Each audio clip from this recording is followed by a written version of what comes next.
to go to Mr. Cooper for 5. Go ahead, sir. Thank you very much, Mr. Chair. Minister Boissonnault, when you last appeared before this committee had text messages referencing a Randy from September 8th. You said the Randy referenced in those text messages was not you, and your office even put out a statement saying that you were in Vancouver and had no access to electronic devices, and that you had made no phone calls during the time frame in question on September 8th. Since you appeared before committee, we now have a new tranche of text messages from September 6th that reference Randy in Vancouver. You, Randy, through you, Mr. Chair, were in Vancouver, and now you tell the committee that you did talk to Anderson. You did text Anderson. You didn't say that before. You left this committee with the impression that you had no communications with Anderson, and now you say that? I would submit, Mr. Boissonnault, through you, Mr. Chair, that that is a material omission. It is a material misrepresentation. Why didn't you tell the full truth last time you appeared before the committee? Why are we only finding out about this now? Is it because you need a new cover story? Minister? I reject the ending of your question, Mr. Cooper, emphatically. Look, the testimony that I gave at this committee when I was last here was about September 8th, and then after summer testimony, I proactively provided my text messages to the Commissioner of Ethics. And Mr. Cooper, I don't have data in my phone that indicates who I texted over 2 years ago. Mr. Chair, I get more time. You had a choice. I do believe I get more time, You had a choice to come to this committee and be forthcoming. Hang on, Mr. Cooper. I'm going to give you a couple more seconds to respond. Members do have the right to reclaim their time as well, and I'm trying to be as fair as I can. Minister, please go ahead. So, Mr. Cooper, in the morning of September 6th, as I indicated, I got a text message from Purelator. I indicated that to Mr. Anderson. He called me. We had a 1-minute phone call. You had a choice. I sent him the text. Point of order, Mr. Chair. Mr. Cooper. And you didn't do so. I'm going to Mr. Cooper. Go ahead, Mr. But I have a point of order, Mr. Chair. Very conveniently. Hang on. Point of order, Mr. Fisher. As Mr. Green had recommended, Standing Order 16-2, interrupting the witness. Okay. I listened to Mr. Green's questioning, and there were several times where he did reclaim his time in advance of the minister responding. And so I'm going to ask that Mr. Cooper, we give ample time for the question. I know you had a long preamble. The question was there. You have the floor, sir. Go ahead. Ask your question. Mr. Chair, the minister had a choice to come here and be forthcoming. He didn't do so. He misrepresented this committee by omission. And I've got to ask you, you said you had nothing to do with the operations of GHI, and now you admit, in fact, you did. The paying of a bill, that is an operational matter. If you had nothing to do with GHI, why wouldn't you simply pick up the phone, call Purelator, tell them that you have nothing to do with the operations of the business, and for them to call Anderson? Why didn't you do that? Minister? That is a really great question, and the answer is I did 3 times.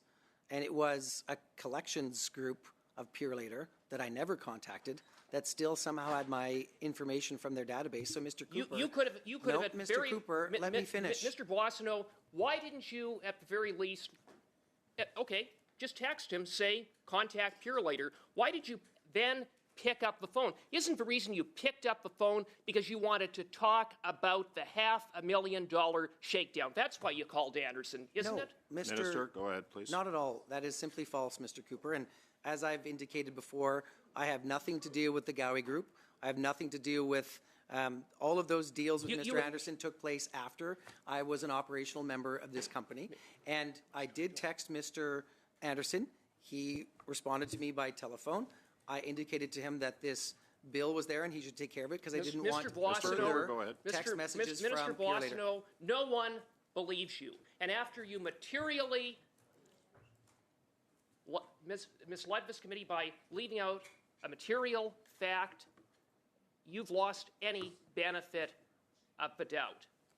9, you have yet to explain how there are 9 text messages referencing Randy when the only Randy at GHI ever was you. You had a 50% interest.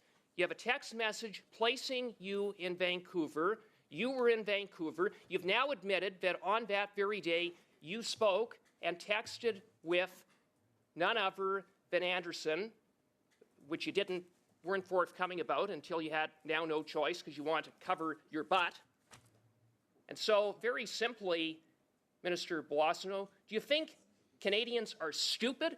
Everyone knows it's you. The Randy in the text messages, the Randy in the $500,000 shakedown is you, and you, sir, have lacked the character and judgment to serve in cabinet. If you had any integrity, Point of order. you would Thank you, resign. Mr. Cooper. Point of order. Okay, thank you. Minister Boissonnault, I'm going to give you some time to respond quickly, if you don't mind. Sure, I will go quickly. As quick as Mr. possible, Cooper, please. if the allegations that you just threw at me were true, the Ethics Commissioner would have seen in an exhaustive evaluation of all the text messages on all of the telephones that I have on all platforms that those text messages existed. They do not.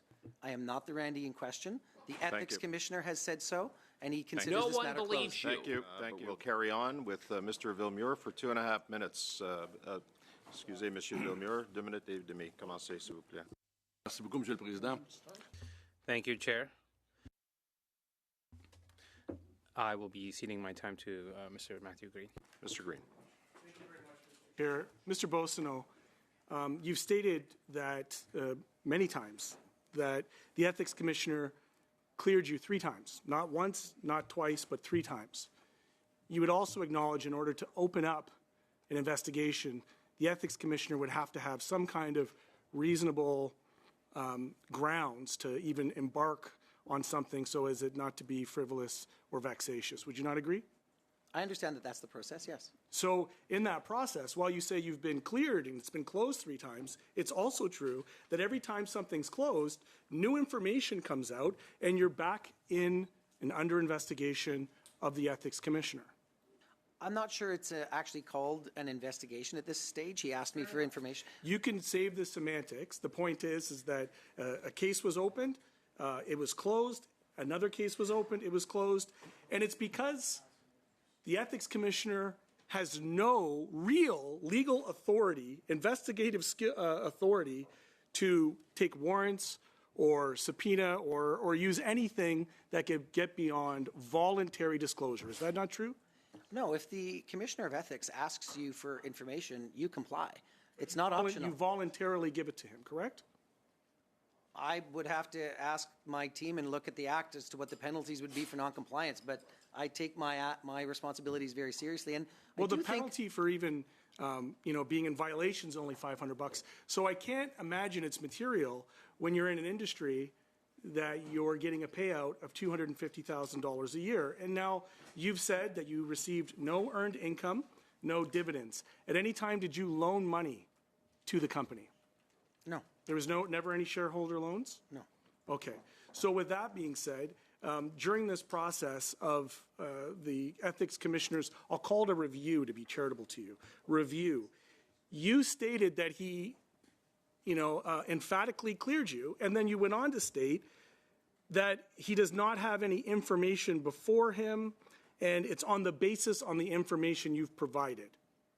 Those are the words in the Commissioner's letter. Correct. And what is different, the third letter that he sent me was the first time that the Commissioner said, I consider this matter closed. The matter that was under review. Correct.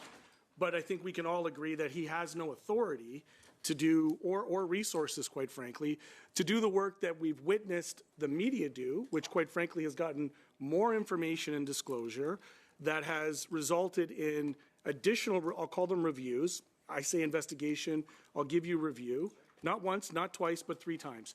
Do you have any knowledge of any information that could come out in the future that would put you back before this committee?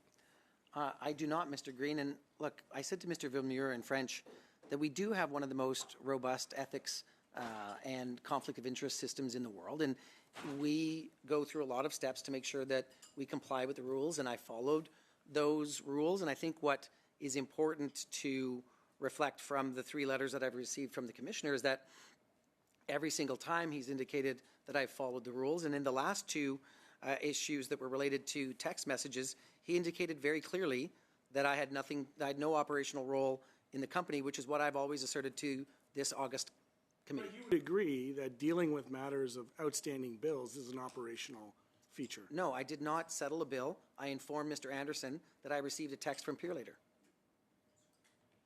Okay, look, I would love as much as anybody to be able to move beyond this particular issue. The challenge that faces me is that, from the get-go, this has been a sordid tale of allegations of fraud and corruption in some instances. The stories do not add up. I'll share with you, Mr. Boissonnault, that the testimony of Mr. Anderson within 6 minutes, certainly not somebody that I'd be doing business with. I'm quite frankly shocked that as a minister, a senior minister in this government, it took you to 2024 to come to those same conclusions. And I would hope that, in the days and weeks to come, that the Canadian public does have all the information that's available to it. So I guess in close, do I have a little bit of time? I guess in close, I just want to give you the opportunity to state whatever you feel in your defense, to hopefully not see you back in front of this committee on this particular issue. Look, Mr. Green, I really appreciate your frankness, and we don't agree on everything in the chamber, but I appreciate your comments today. And I should have done more due diligence on Mr. Anderson.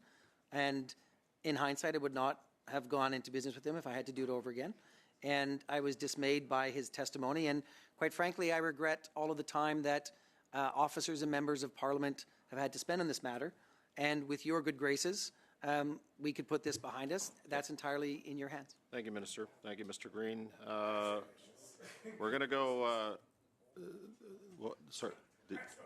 Oh, okay. I heard good graces that I just thought it was funny. Okay, thank you.